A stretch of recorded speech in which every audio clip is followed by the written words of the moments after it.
Hello, good evening. ఎలా ఉన్నారు? Finally India travel vlog అయితే పోస్ట్ చేస్తున్నాను ఈరోజు. చాలా విషయాలు షేర్ చేసుకోబోతున్నాను ఈ వీడియోలో. ట్రావెల్కి సంబంధించి అలానే పర్సనల్ విషయాలు కూడా కొన్ని ఉన్నాయి. నేను మీకు ఆల్రెడీ చెప్పాను, చిన్న బేబీని తీసుకొని ఇండియాకి ఎందుకు వెళ్తున్నామో తర్వాత వీడియోస్లో షేర్ చేస్తాను అని చెప్పేసి. సో ఆ విషయాలన్నీ కూడా నేను ఈ వీడియోలో షేర్ చేసుకుంటాను. సో వీడియోని అయితే స్కిప్ చేయకుండా లాస్ట్ వరకు అయితే చూడండి.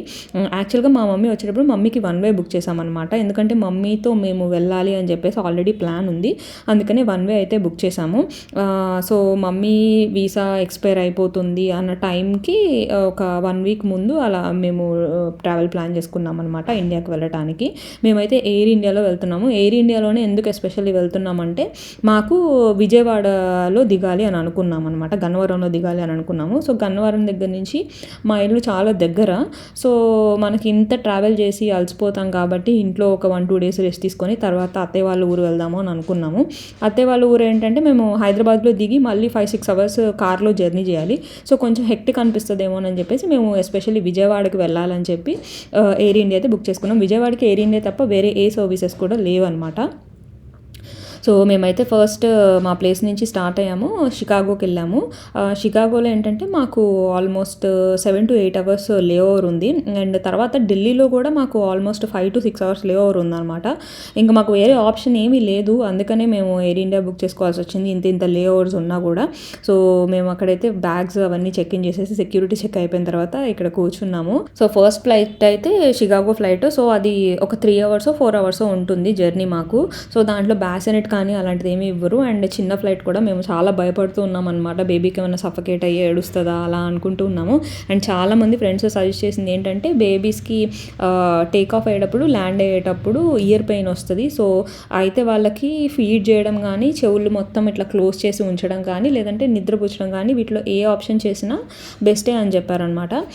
లక్కీగా మా పాప టేక్ ఆఫ్ అయ్యేటప్పుడు ల్యాండ్ అయ్యేటప్పుడు ఎవ్రీ టైమ్ పడుకుంది, లేకపోతే ఫీడ్ తీసుకుంది. అది లక్కీగా జరిగింది చెప్పాలంటే. అన్ని కేసెస్లో అలా జరుగుతుంది అని లేదు. సో తనకి అండ్ మేము కాటన్ కూడా తీసుకొని వెళ్ళామన్నమాట, ఏమైనా పెయిన్ వస్తుందేమో. అండ్ అలా ముయ్యనిస్తారో లేదో తెలియదు కదా, అందుకని కాటన్ కూడా పెట్టాము.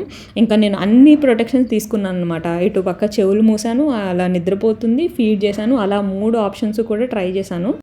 లక్కీగా అయితే తన్వి అన్నిటికీ కోఆపరేట్ చేసిందనమాట. అండ్ ఫ్లైట్లో కూడా ఏమీ ఏడవలేదు. ఫస్ట్ ఫ్లైట్లో మంచిగా నిద్రపోయింది. 3.5 అవర్స్ సాలిడ్గా నిద్రపోయింది అనమాట. మేము చాలా హ్యాపీ ఫీల్ అయ్యాము. అండ్ ఒళ్ళో కూర్చుంటే ఏంటంటే పిల్లలు ఎక్కువ నలిగిపోతారు, మనకు కూడా కంఫర్ట్ ఉండదు, మన మూమెంట్స్కి కూడా కంఫర్ట్ ఉండదు, చిన్నగా కంజెస్టెడ్గా ఉంటుంది కదా. సో అలా భయపడ్డాం. కానీ ఫస్ట్ ఫ్లైట్ అయితే పర్వాలేదు, తను నిద్రపోవడం వల్ల ఈజీగానే అయింది. సో మేమైతే ఇక్కడ షికాగోలో దిగాము. షికాగోలో ఏంటంటే మాకు దాదాపు 7 అవర్స్ ఉందన్నమాట లే ఓవర్. మేము యాక్చువల్గా ఇంటర్నేషనల్ ట్రావెల్ చేస్తున్నాము అని మాకు కన్ఫర్మ్ అయిపోయిన తర్వాత ఫ్రెండ్స్ అందరినీ అడుగుతూ ఉన్నాము, వాళ్ళ ఎక్స్పీరియన్సెస్ తెలుసుకోవడానికి. ఏమేమి తీసుకెళ్ళాలి, ఎయిర్పోర్ట్కి ఏమేమి తీసుకెళ్ళాలి, ఎక్కడ ఎలా ఉండాలి ఏంటి, అలాంటివన్నీ చాలా వరకు అడిగాము. చాలామంది ఫ్రెండ్స్ స్ట్రోలర్ తీసుకెళ్ళమని అయితే సజెస్ట్ చేశారు. ఇంకొకటి, మాకు ఎస్పెషల్లీ లే ఓవర్స్ ఎక్కువగా ఉన్నాయి కాబట్టి మేము స్ట్రోలర్ తీసుకెళ్ళాలి అని అనుకున్నాము. మాది ఏంటంటే స్ట్రోలర్లో కార్ సీట్ పెట్టేసేయచ్చు డైరెక్ట్గా, కానీ మేము అది తీసుకొని వెళ్ళకుండా ఇలా పడుకునేలాగా ఉండేది ఇంకొకటి ఆప్షన్ ఉంది మా దాంట్లో. సో అది తీసుకొని వెళ్ళామన్నమాట. ఎందుకంటే అప్పటిదాకా కూర్చొని మా మీద అలా ఉంటుంది కదా బేబీ, అందుకని చెప్పేసి కొంచెం రిలాక్స్డ్గా ఉంటుంది అని చెప్పేసి అలా పడుకునే ఆప్షన్ ఉన్నదైతే మేము తీసుకొని వెళ్ళాము. ఇది వచ్చేసి షికాగో ఎయిర్పోర్ట్. యాక్చువల్గా మా ఫ్రెండ్స్ వచ్చారు మమ్మల్ని ఎయిర్పోర్ట్లో డ్రాప్ చేయడానికి. అప్పుడు వాళ్ళు డిన్నర్ తీసుకొని వచ్చారు ఇంటికి. అలానే ఎయిర్పోర్ట్లో తినడానికి ఇలా పులిహార అది కూడా ప్యాక్ చేసి ఇచ్చారనమాట. ఇంకా 7 అవర్స్ అలా లే ఓవర్ ఉంది కదా, అందుకనే ఫస్ట్ అక్కడ కూర్చొని పులిహార అయితే తింటున్నాము. మా హస్బెండ్ అయితే మేము ఒక లాంజ్ తీసుకుందాము అని అనుకున్నాము. ఎందుకంటే 7 అవర్స్ ఉంది కదా, అక్కడైతే కొంచెం రిలాక్స్డ్గా కూర్చోవచ్చు అని చెప్పేసి లాంజ్ తీసుకుందాం అని చెప్పి అది చూడటానికి వెళ్ళారు. ఆ గ్యాప్లో మేము కొంచెం పులిహార అయితే తిన్నాము. సో తర్వాత అయితే లాంజ్కి వచ్చేసాము. పాప అయితే కొంచెంసేపు లేచి అక్కడ కొంచెం సేపు ఆడుకుంది. ఎక్కువ ఎక్కడ కూడా క్రాంకీ చేయలేదు. తను కొంచెం క్రాంకీ చేసినా మాకు ఏం చేయాలో అర్థమయ్యేది కాదు. సో అంత క్రెడిట్ అంతా తనకే ఇవ్వాలి. చాలా మంచిగా ఉంది జర్నీ మొత్తం కూడా. కానీ ఎయిర్ ఇండియాలో చాలా బ్యాడ్ ఎక్స్పీరియన్సెస్ ఉన్నాయి మాకు. అవన్నీ కూడా నేను కమింగ్ క్లిప్స్లో షేర్ చేస్తాను. ఇక్కడైతే మేము లాంజ్లో మధ్యలో కూర్చొని అక్కడ ఫుడ్ అదంతా కూడా అవైలబుల్గా ఉంది. కొన్ని ఏవో తిన్నాము, ఏవో తాగాము, అక్కడే కూర్చొని టైం పాస్ చేసాము. బాటిల్స్ అవన్నీ కూడా అక్కడే వాష్ చేసుకున్నాము.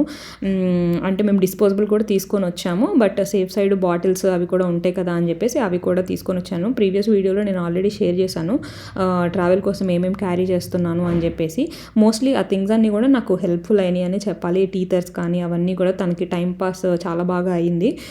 సో ఇంకా 6-7 అవర్స్ వెయిటింగ్ తర్వాత మా బోర్డింగ్ అయితే స్టార్ట్ అవుతుంది ఎయిర్ ఇండియా ఫ్లైట్లోకి.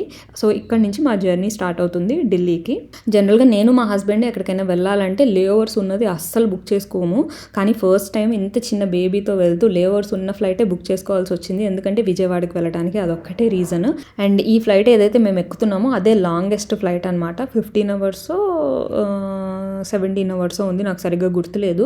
సో దాంట్లో మాకు బ్యాసినెట్ సీటు బుక్ చేసుకున్నాం అనమాట. యాక్చువల్గా బ్యాసినెట్ సీట్ అంటే బేబీ ఉంటే బ్యాసినెట్ సీటు ఫ్రీగా వస్తుంది మదర్కి. మేమేం చేసామంటే నేను ఒక్కదాన్నే హ్యాండిల్ చేయలేను కాబట్టి బ్యాసినెట్ దగ్గర ఉన్న సీటు ఒకటి మా హస్బెండ్కి ఒకటి మా మదర్కి కూడా బుక్ చేసామన్నమాట. సో దట్ అందరం ఒకే దగ్గర కూర్చుంటాము అని చెప్పేసి. ఇంకా వెనకాల ఎక్కడో ఉన్నారనుకోండి, ఒక్క పర్సన్ మాత్రమే వచ్చి ఆ బ్యాసినెట్ దగ్గర కూర్చొని ఇంకొకరు రిలాక్స్ అవ్వాలి, అలా ఉంటుంది కదా. సో అందరం పక్కపక్కనే కూర్చోవాలి అని చెప్పేసి మేమైతే అలా బుక్ చేసుకున్నాము. అండ్ ఎయిర్ ఇండియాలో సర్వీస్ అయితే చాలా వరస్ట్గా ఉందండి. ఇక్కడ నేను షూట్ చేశాను చూడండి, ఫ్లైట్ టేక్ ఆఫ్ అవుతుంది, అప్పుడు పైన లగేజ్ది ఊడిపోయి ఇట్లా కిందకు వచ్చేసింది. అసలు ఫ్లైట్ అయితే ఎంత దారుణంగా ఉందో, అసలు చెత్తగా ఉందండి. ఎక్కడికక్కడ ఊడిపోయి ప్లాస్టర్స్ వేసి అసలు ఎలా ఉందంటే అలా ఉంది. మాకైతే పర్సనల్లీ అస్సలు నచ్చలేదండి. మేము అస్సలు రికమెండ్ చేయము. మీరు పిల్లలతో వెళ్తున్నారు అంటే కనుక అస్సలు వెళ్ళకండి. మాకు ఇక రూట్ లేదు కాబట్టి తప్పక మాకు దాంట్లోనే వెళ్ళాల్సి వచ్చింది. ఫ్లైట్స్ అయితే అస్సలు బాగాలేదు, సీటింగ్ బాగాలేదు, నీట్నెస్ లేదు, అసలు ఏది బాగాలేదు. అండ్ ఫైనల్గా మేము బ్యాసినెట్ బుక్ చేసుకున్నాం కదా, మాకైతే బ్యాసినెట్ కూడా రాలేదు, అది ఫిట్ అవ్వట్లేదు అని అన్నారు. చాలా బ్యాసినెట్స్ ఉన్నాయి వాళ్ళ దగ్గర, 6-7 బ్యాసినెట్స్ ఉన్నాయి. అవన్నీ తెచ్చి ట్రై చేశారు, కానీ ఒక్క స్క్రూ కూడా సరిగ్గా పనిచేయట్లేదు. దానివల్ల మేము మా బేబీని మా ఒళ్ళోనే పెట్టుకోవాలి అని చెప్పారనమాట. మేమైతే చాలా డిసప్పాయింట్ అయిపోయాము. అసలు అంతసేపు ఒళ్ళో పెట్టుకోవాలంటే చాలా కష్టం కదండి, పాపకి కష్టము, మాకు కూడా కష్టము.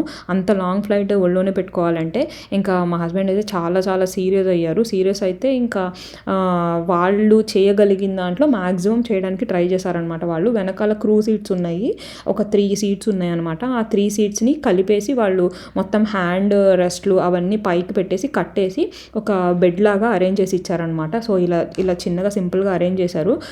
అట్లీస్ట్ అదన్నా చేశారు వాళ్ళు పర్సనల్గా ఇంట్రెస్ట్ తీసుకొని, ఎందుకంటే అంతసేపు క్యారీ చేయాలంటే చాలా కష్టం కదా. అందుకని మేము చాలా డిసప్పాయింట్ అయిపోయాము. సో ఇలా నీట్గా టై చేసి అలా ఇచ్చారు. కానీ అవి క్రూ సీట్స్ కదా, లెగ్ స్పేస్ అయితే అస్సలు లేవు. మేము ఎక్స్ట్రా లెగ్ రూమ్ ఉన్నది పర్ సీట్ $100 $120 ఎంతో పే చేసి మేము బుక్ చేసుకున్నాము.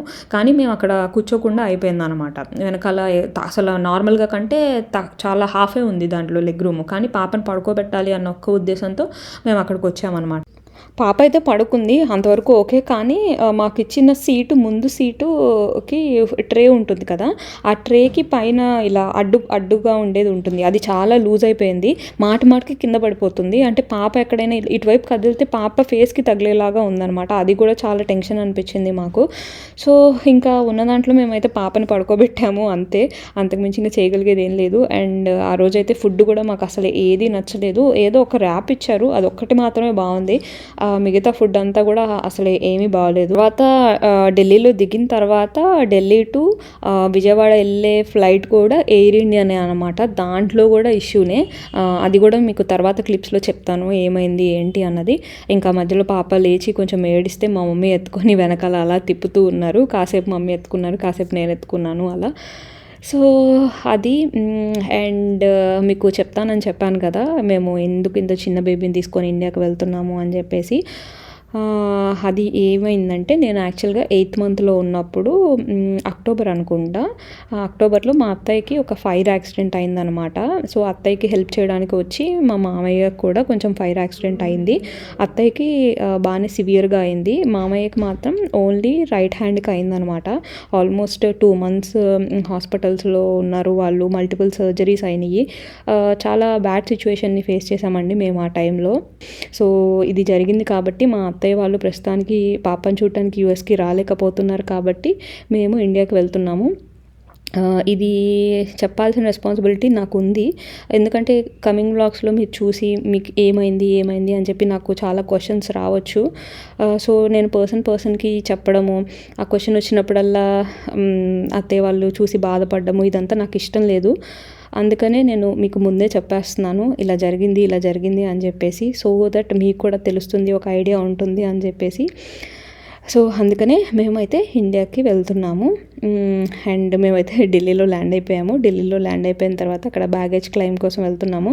ఢిల్లీలో ల్యాండ్ అవ్వగానే ఇండియన్ ఫుడ్ టేస్ట్ చూద్దామని చెప్పేసి అక్కడ ఫుడ్ కోర్ట్‌కి అయితే వెళ్ళాము. ఇక్కడ ఏంటంటే మనం ఢిల్లీలో దిగుతున్నాం కాబట్టి ఇక్కడ లగేజ్ అంతా తీసుకొని మళ్ళీ చెక్ ఇన్ చేయడము ఇదంతా ఉంటుంది ప్రాసెస్. బై ద వే మా పాప మీకు 2, 3 అవుట్‌ఫిట్స్‌లో కనిపించింది. మధ్యలో ఒక అవుట్‌ఫిట్ అయితే కంప్లీట్‌గా ఎగిరిపోయింది. బాగా ఎందుకో మట్టి మట్టి అయిపోయింది. ఒకసారేమో డైపర్ లీక్ అయింది. అలా మల్టిపుల్ రీజన్స్ ఉన్నాయి. అందుకని 3-4 టైమ్స్ డ్రెస్సెస్ అయితే చేంజ్ చేసాము పాపకి. మోస్ట్ ఆఫ్ ది టైమ్ మా పాప అయితే ఏమీ ఏడవలేదండి. తను ఫీడ్ తీసుకొని ఆడుకుంటుంది, పడుకుంది, అలా మంచిగానే ఉంది. కానీ ఢిల్లీ టు విజయవాడ వెళ్ళే ఫ్లైట్లో మాత్రం తను చాలా ఏడ్చింది. ఎందుకు ఏంటి అసలు ఏమైంది అన్నది నేను తర్వాత క్లిప్స్లో మీతో షేర్ చేస్తాను. సో మేము లగేజ్ అంతా తీసుకొని మళ్ళీ చెక్ ఇన్ చేసేసాము. చెక్ ఇన్ చేసేసిన తర్వాత ఇంకా ఫుడ్ తిందాము అని చెప్పేసి పైన ఫుడ్ కోర్ట్ ఉంటుంది. ఆ ఫుడ్ కోర్ట్కి అయితే వెళ్ళాము. అక్కడ మేము ఈ దోశ ఆర్డర్ చేసాము. ఆ రెస్టారెంట్ పేరు ఏదో డిఫరెంట్గా ఉంది. నాకు పేరు సరిగ్గా గుర్తు రావట్లేదు ఇప్పుడు. దోశ అయితే చాలా చాలా బాగుంది. మీకు అక్కడ చూస్తే అర్థమైపోతుంది. అక్కడ ఓన్లీ ఇలా టిఫిన్స్ లాంటివి అలాంటివి ఉన్నాయన్నమాట. అక్కడ చాలా బాగుంది ఫుడ్. ఎవరైనా ట్రై చేయాలనుకుంటే అక్కడ ఎయిర్పోర్ట్లో పైన ట్రై చేయొచ్చు. ఢిల్లీలో కూడా లే ఓవర్ 5 hours ఉందన్నమాట. కాకపోతే మాకు లగేజ్ అంతా తీసుకొని చెక్ ఇన్ చేసి అన్నీ చేయడానికి మాకు ఒక 2.5 hours అలా పట్టింది. రిమైనింగ్ ఒక 1.5 hour ఏమో మేము ఫుడ్ కోర్ట్లో అలా స్పెండ్ చేసాము. కానీ ఫుడ్ కోర్ట్ చాలా చాలా బిజీగా ఉంది. మాకు స్పేస్ దొరకడానికి చాలా టైం పట్టిందనమాట. సో అక్కడ ఫుడ్ తినేసిన తర్వాత మేమైతే గేట్ దగ్గరికి వెళ్ళి కూర్చున్నాము. ఇక గేట్ దగ్గరికి వెళ్ళి కూర్చున్నాక తెలిసింది ఫ్లైట్ ఒక 1 hour ఏమో డిలే ఉంది అని చెప్పేసి. అబ్బా అనిపించింది మాకైతే. ఆల్రెడీ మాకు 5 hours లే ఓవర్ ఉంది, అదే ఎక్కువ అని ఫీల్ అవుతున్నాము మేము. మళ్ళీ ఇంకొక 1 hour ఎక్స్ట్రాగా వెయిట్ చేయాల్సి వచ్చింది. బట్ లక్కీలీ పాప మంచిగా ఉంది కాబట్టి మాకు ఓకే అనిపించింది. ఇంకా కూర్చోబెట్టి అన్నీ చూపిస్తూ ఉన్నాము. కూర్చోబెట్టుకుని వాళ్ళు అన్నీ చూపిస్తూ ఉంటే మంచిగా చూస్తూ ఉంది. ఇంకా అత్తయ్య వీడియో కాల్ చేశారు. ఇంకెప్పుడు వస్తావు ఏంటి, ఇంకెంతసేపు వెయిట్ చేయాలి అని చెప్పి అడుగుతున్నారు అనమాట. తనది ఏదైనా ఇమేజ్ చూసుకున్నా లేకపోతే మొబైల్లో తన వీడియో తను చూసుకున్నా చాలా హ్యాపీ ఫీల్ అయిపోతుంది, నవ్వుతూ ఉంటుంది అనమాట. సో అలా కొద్దిసేపు ఒక 5 minutes అలాగా అత్తయ్యతో వీడియో కాల్ మాట్లాడడం కొంచెం టైం పాస్ అయింది. తర్వాత అయితే ఫ్లైట్ వచ్చేసింది, బోర్డ్ అయ్యాము. మళ్ళీ సేమ్ సిచ్యువేషను, మళ్ళీ ఎంత దారుణంగా ఉందో ఫ్లైట్ అయితే. అండ్ ఏసీ ఆన్ చేయలేదు వాళ్ళు, అది మెయిన్ ప్రాబ్లమ్. ఏసీ మొత్తం 0 ఆఫ్లో ఉంది. మా పాప అయితే ఫుల్గా సఫకేట్ అయిపోయి ఏడ్చేసింది. చీక్స్ అంతా రెడ్గా అయిపోయింది. అదే కాకుండా ఆ కొద్ది టైంలోనే పాపకి డైపర్ ర్యాష్ చాలా హెవీగా అయిపోయింది అనమాట. గాలి ఆడకనుకుంటా అసలు గుక్క పెట్టి ఏడ్చేసింది, డైపర్ ర్యాష్ అయిపోయింది. ఇంకా మేము అక్కడ ఉన్న వాటితో బుక్స్ అవి ఉంటాయి కదా వాటితో ఇసురుతూ ఉన్నాము. చాలా చాలా ఏడ్చేసింది తనైతే. మేమైతే ఎయిర్ ఇండియా అస్సలు రికమెండ్ చేయమండి. ఫ్లైట్ టేక్ ఆఫ్ అయిన తర్వాత కొంచెం అప్పుడు ఏసీ రావడం స్టార్ట్ అయింది. అప్పుడు కొంచెం సెట్ అయింది పాప కూడా. దాని లోపల డైపర్ ర్యాష్ చాలా అయిపోయింది. మేము చాలా సఫర్ అయ్యామండి డైపర్ ర్యాష్తో అయితే. సో అది ఇవాల్టి వీడియో అయితే. రేపటి వీడియోలో మా చెల్లి మా మమ్మీ లేకుండా 6 months ఉంది. అలానే తన్విని ఫస్ట్ టైం చూస్తుంది. మా తాతయ్య కూడా తన్విని ఫస్ట్ టైం చూస్తున్నారు. మా తాతయ్య అంటే తన్వికి ముత్తాత అవుతారనమాట. సో వాళ్ళిద్దరైతే సూపర్ హ్యాపీ అయిపోయారు. అసలు వాళ్ళు ఎలా వెల్కమ్ అరేంజ్ చేశారు, మా చెల్లి ఎలా ఫీల్ అయింది, వెల్కమ్ అంతా ఎలా ప్లాన్ చేసింది, అవన్నీ కూడా నేను నెక్స్ట్ వీడియోలో అయితే మీతో షేర్ చేసుకుంటాను. నెక్స్ట్ వీడియోస్ అయితే మీకు ఇంకా చాలా ఇంట్రెస్టింగ్గా ఉంటాయి. అవి అన్నీ స్కిప్ కాకుండా చూడాలి అని అనుకుంటే మాత్రం మన ఛానల్ని సబ్స్క్రైబ్ చేసుకోండి. ఇన్స్టాగ్రామ్ హ్యాండిల్ నేను డిస్క్రిప్షన్ బాక్స్లో ఇస్తాను, అక్కడికి కూడా వెళ్ళి ఫాలో చేయడం మాత్రం అస్సలు మర్చిపోవద్దు. See you next video. Bye.